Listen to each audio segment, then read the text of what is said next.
Welcome to the University of Findlay's Art and Culture Show. I am Sharinda, your host, and today we are welcoming to the stage and set Dr. J. Yes. But you don't look like the Dr. J I grew up No, with. not at all, not at all. Been quite some years, right? Yes, Yeah. but we're so excited to have you here. Yeah. And you are a motivational speaker. Absolutely, yep. And you are also an entrepreneur. Yes. And a dreamer that makes dreams come true. There you go. That's a great way to define it. Yes, and I am excited because I met you, we were talking about this earlier today. Yeah. I had the opportunity to meet you before a lot of the Right. things have happened for you. Absolutely. And so at that time you were dreaming and manifesting, and Yep. now it's happened. Yeah. And so Yeah. that is so exciting to be able to visit with you and have is. you on set Yeah. and talk about some of that. Right. So a lot of times when we bring people in that are on national tour, they have a home base that's specific to one part of the U.S. Yes. You are very special because you have a home base, but then you have another area that has also adopted you Yes. as a home base Right. person.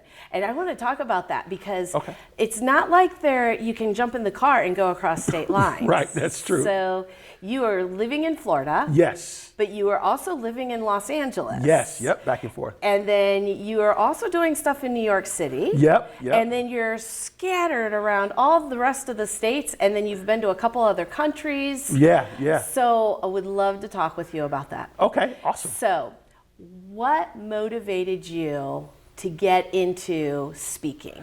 Yeah, I think it goes back to my younger days. Okay. When I went to Long Beach State University, I was an incoming freshman, and my pursuit was to be a national basketball player and a sports broadcaster. Which I could so see. Yeah. And I still got some games. It's not, But unfortunately, I tried to walk onto the team. I missed it by one player. Very devastating because for 13 years of my life, that was That my was it. aspiration. That That was was my your dream. focus. Quite frankly, that's why I was going to school. Because it's a process to get to where you wanted to get to. And so at that point, I was frustrated, agitated, uncertain about my future, and ultimately decided I was going to embrace the collegiate experience. I said, you know what, I'm here. I like Long Beach. I like Southern California. I like where I'm at. Let's go. Let's engage. Let's maximize this moment.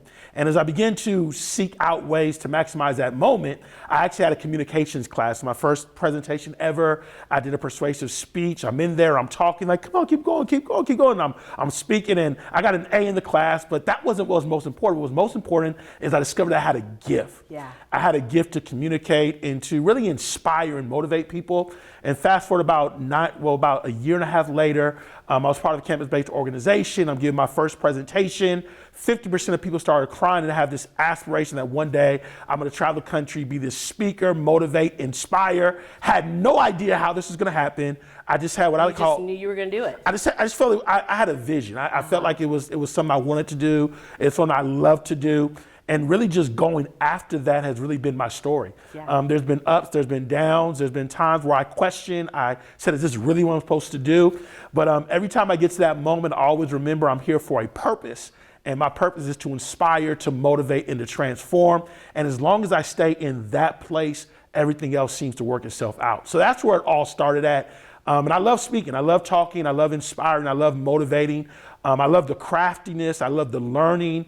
And I love when you have those aha moments. Mm-hmm. You know, speaking is great, but when someone's life is transformed and they're like, that really spoke to me, or when you're on stage and you get information as you're talking, those are probably my favorite aspects of speaking. Well, and when those lights go off Yeah. and it's an aha moment, you can see that as you pan your audience You can, sometimes. And then absolutely. other times it's like, are they getting it? I'm not sure, but they come up afterwards Right. and they tell you their story and you're just like, oh, Right. yeah, Exactly. this is it. That's this it. Is it. Yeah. Now, with the speaking, a passion has come beyond the speaking, and that's to be a voice for a generation and for a group of students that are just now becoming a major focal point and a thought, but yet even when you were back as a freshman, you were taking note of those individuals. Absolutely. And so in addition to the speaking,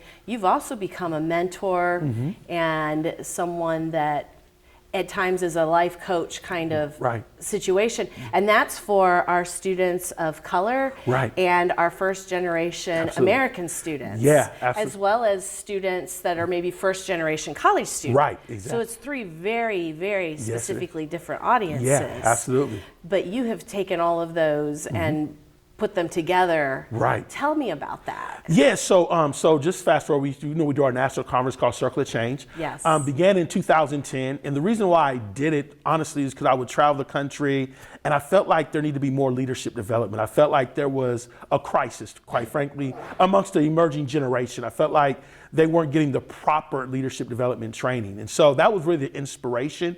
But during that time, there was also the inflation. There was the job market was really bad around that time. And so I saw a correlation of leadership and careers, which is even more important now. But this is when the conference launched. I just wanted to do a conference. I did this conference.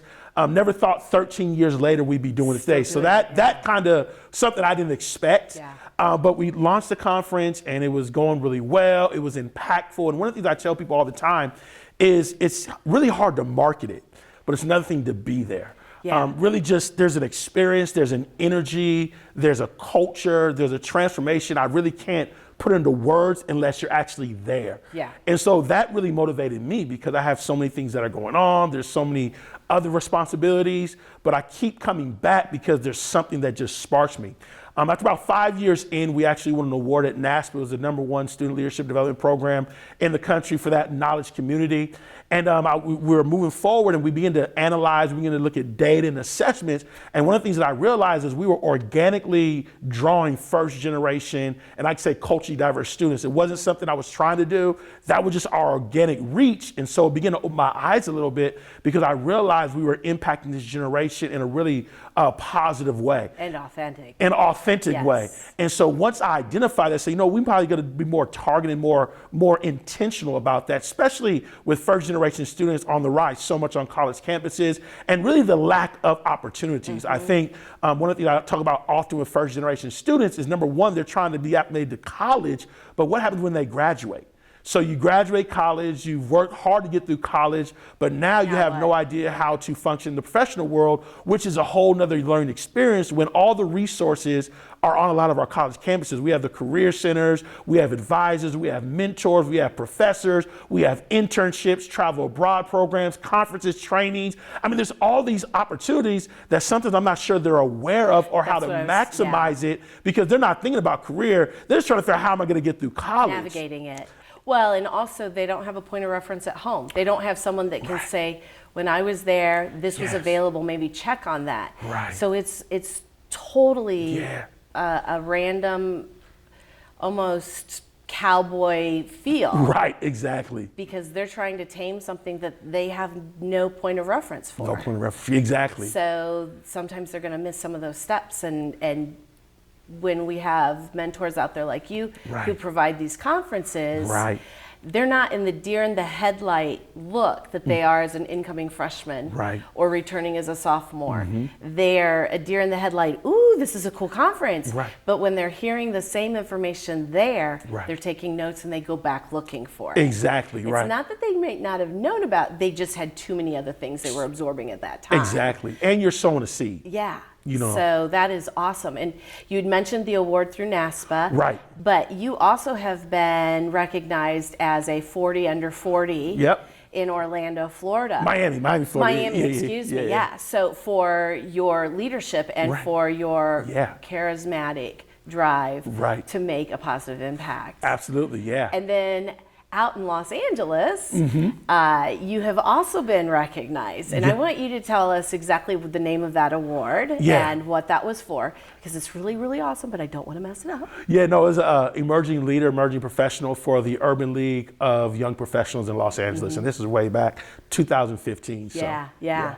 But they saw then what everybody gets to be a part of and see now, and that's so awesome, and congratulations. Yeah, no, thank you so much. I mean, how many people get an award 40 under 40 from a major metropolitan area like Miami? And let me just run over to LA and let me get this award. You know, but it's because of, you're saying that it's organically happening, but you had a willingness back at your freshman year saying, I'm going to try something different. This Right. didn't work for me, but I'm Right. not giving up. Right, exactly. And I'm going to keep open. Yeah. And then I'm going to be prepared. So if Right. opportunity comes Right. and it knocks, I'm ready to jump in. I may not have all the answers. Yeah. But I have the confidence because I've prepared and I'm open to the opportunity. Yeah, and one of the things I want, it's funny, I've been on this journey of late. Actually, my newest article out, just something I've been thinking about, is leading through pain. Because I think a lot of times we don't have conversations about how do you continue to lead when you're dealing with personal pain. Yeah, when everything else is falling apart. And it may not even be dramatic, but it's just one hot hit after the other. And so what I like to say is there was a lot of pain in my not failure, in my rejection, in my dreams, and all of that. But all of that has been the fuel that has enabled me to go forward, because I learned about work ethic. I learned how not to take no for an answer. I learned how to be disciplined. I learned how to be committed. And all these skills that I learned in that time that seemed like it was a waste of time is actually being used for my good. And I think a lot of times what we fail to understand is that our pain can actually be served as a catapult Catalyst, for us to actually reach even a greater potential as a leader. And so that was definitely something that I was able to draw on. And I think it's important for people to hear because, in today's society, with so many things that are going on, coming out of the pandemic, there's just so many things that are going on with so much responsibility. But when I understand how to deal and how to navigate, or as Dr. Samuel Chan says, create what they call a pain threshold, it enables me not only to lead more better, but also to be more effective as well. And something that's not talked about a lot, but I think a lot of leaders face it. And just to have that insight and just that encouragement can mean so much. And so, well, and I love that that's part of who you are and how you've developed, because years ago when I started in the industry of working in higher ed, it was taboo to talk about and recognize that first generation students had different needs than traditional students because you were segregating them. And so I have seen a metamorphosis over the years that it is okay to acknowledge that students come from different places. They're still our students. They have different needs. How do we work with them? How do we listen actively to what their needs are and make sure that we're providing what we want them to have? So true. It's also taboo to talk about the pain. Because in our society of everything being right here in front of us, through the digital age, we don't want to let anybody know what's wrong. We have to be perfect. Everything's great the time. And so you have just been right there at the edge of the transitions to be able to say, it's okay. We can celebrate this. Exactly. And so, and with your passion, it just makes it so much easier to be able to listen and buy in and go, yes, because you're just so charismatic. And I love how you say that, because when we do a leadership, we think courageous, we think superstar, hero, which you are. But we never talk about the behind the scenes. Which makes you a bigger hero. Which makes you a big, exactly. If people really knew. If they really knew what you were carrying and what you were going through. And I think that's the thing I always like to tell people is leadership is not easy. And I think that's it can be very lonely. It is definitely going to be lonely. It's very hard. And also to really be honest about it, sometimes whether you do right or not, someone's going to point the finger and they're going to blame you no matter what. So how do you navigate that experience? And so I think there's a special quality of leadership, which I honor you by having me come to talk about leadership development. One of the things that I share, and I believe this all across the nation, I always tell activity professionals or those working with students, I think leadership training is more needed now than ever before. And the reason I feel so strongly about this, I think issues are so complex. We're dealing with retention, we're dealing with social justice, diversity, inclusion, equity, belonging issues. We're dealing with retention, we're dealing with inflation to a certain degree. We're dealing with people coming back, dealing with trauma and experiences from the pandemic. There's just so many things that are going on right now that you really, as a leader, how do you navigate that? As you said, how do you deal with people from different walks of life? You have to develop that, and you have to work on that. You have to practice on that in order to become better. So I think, again, leadership programs that we're doing and the other stuff that you're doing, I think it's so important and it's so needed, not only for now for students, but also once they graduate. Yeah, I thank you. Yeah. Yeah, that is our focus and that is our goal. Yeah.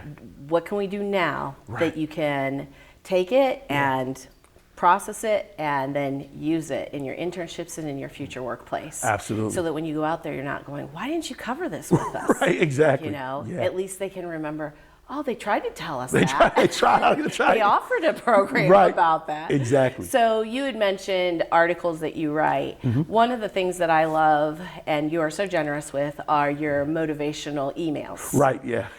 They are so creative, and I'm sure that there's times that you get burnout or have writer's block. Yeah. But if someone would want to connect with you Yeah. so that they can be receiving those email, Yeah. because they show up in my box on the perfect day Oh, every time. And I know I've sent you an email Yeah, a few times yeah. saying, thank you so much, that was Right. so perfect. Right. But if someone wants to get connected with you on those emails, how do they go about doing Yeah, I think there's a few ways. Number one, they can visit my website at visionxy.com. Let's say that a little slower. Oh, yeah, thank you. Visit my website at visionxy.com. Okay. They can also go to my LinkedIn page. So I'm on LinkedIn, I'm on Facebook, I'm on Instagram. So they can follow me there, inbox me, and then I can send them additional information where they can get on that list for sure. Super. So when they are going to the social media sites, Yeah. who are they looking for? Are you under Dr. J? Oh, Dr. Joshua Fredenburg. Fredenburg. Yeah. Can you spell that for us? Yes, it's spelled Fredenburg. Thank you. Yeah, yeah. So they can write that down. Write that- exactly, yeah. And check it out. Check it out. Absolutely, yeah. So we have talked about you as an entrepreneur, a motivator, an inspirator, an author. Yeah. But one of the really important things that Yeah. we need to touch on before Yeah. we wrap this up is your amazing family. Yes, absolutely. Because you are a very proud Yeah. husband and father. Yeah, absolutely. And people are like, why do you bring the family up? Yeah. That's one more role that's leadership. That is leadership. That's a lot of leadership. That's one more role of inspiring. Yeah. That's one more role of teamwork. Right. There is a lot there. And there's Yeah. a lot of sacrifices because you are on the road, you're hustling. I am hustling, yeah. So tell us a little bit about your fam. Yeah, no, my wife is great. She's amazing. Beautiful. She is beautiful. Yeah, she is yes. beautiful. Very supportive. Very sacrificial. You know, to have your husband on the road for 3+ weeks and manning the house down with our son who is 7 years old and my daughter who's 14 years old. So she's definitely there and, you know, doing everything she can to take care of the family. Yep. And then we have great kids. My son is 7 years old. He's definitely a talker. He's not shy at all. So he'll probably be doing this one day and teach me how to talk right now. And then my daughter's very smart, straight A's, plays sports, Yep. very brilliant. And she'll probably run an organization or a company one day. Yeah. She's very, very bright in what she does. And so really, yeah, just that is leadership, you know. You definitely got to manage that and inspire. And, you know, to be honest with you, one of the things, because I'm away from my kids so much, I never forget, especially my daughter, because she's in LA and I'm in Miami, I'll never forget I heard a preacher once say, he said, if you do God's work, God will take care of your kids. Yeah. And that's a really important thing to me because my daughter, I'm not there day in and day out. Yeah. And so that's always the concern. My son, I'm there a little bit more, but my daughter, I'm not. But by walking in that word or believing that, Yeah. I have found that my daughter's been good. Our relationship's been good. My son has been good. And quite frankly, that's the motivation. I mean, at those times when I don't feel like getting on a plane, I don't feel like traveling, I don't feel like speaking, or I'm dealing with my high sugar or other issues, what keeps me motivated is them. Yeah. Like, I gotta continue to go, I gotta push forward, I gotta keep doing what I gotta do. Lead by example. Because, not just lead by example, but just to make sure that they're good, right? Yeah. So in order for me to be bi-coastal, this is actually a great profession for me because I can go back and forth. It gives me the flexibility. So there's a lot more that's evolved into what I do than just what I do.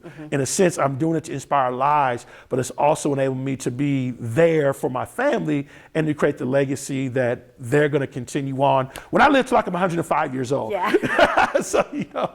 Well, and I love that you brought God into it because I've had multiple generations of students that have had the opportunity to see you speak at different conferences. Yeah. And so we had a group that met and saw you in New York City this past summer. Yeah. Then we had another group that got to meet you and listen to you speak at a Chicago conference. Yeah. Every single one of them said, we've been to church. Yeah. So I love that you said Yeah. your focal point was God. If I'm in God's calling, Yep. God's going to take care Absolutely. of my kids. Because when they walked out of your sessions, they were like, "We've been to church," and Yeah. it was in a good way. Yeah. They just came out so pumped and so Yeah, excited, yeah. And energized. Right. Yeah. Absolutely. So, Yeah. And I'm hoping that you as an audience feel the same way after listening to Josh talk. He's such a dynamic individual. Thank you. And we look forward to having you back on set when Absolutely. it works in your schedule, because I know there's lots more of amazing things coming. Yes, there is. Yes, there is. We also look forward to having you back for our next segment of the University of Findlay Art and Culture Show. Until then, be well.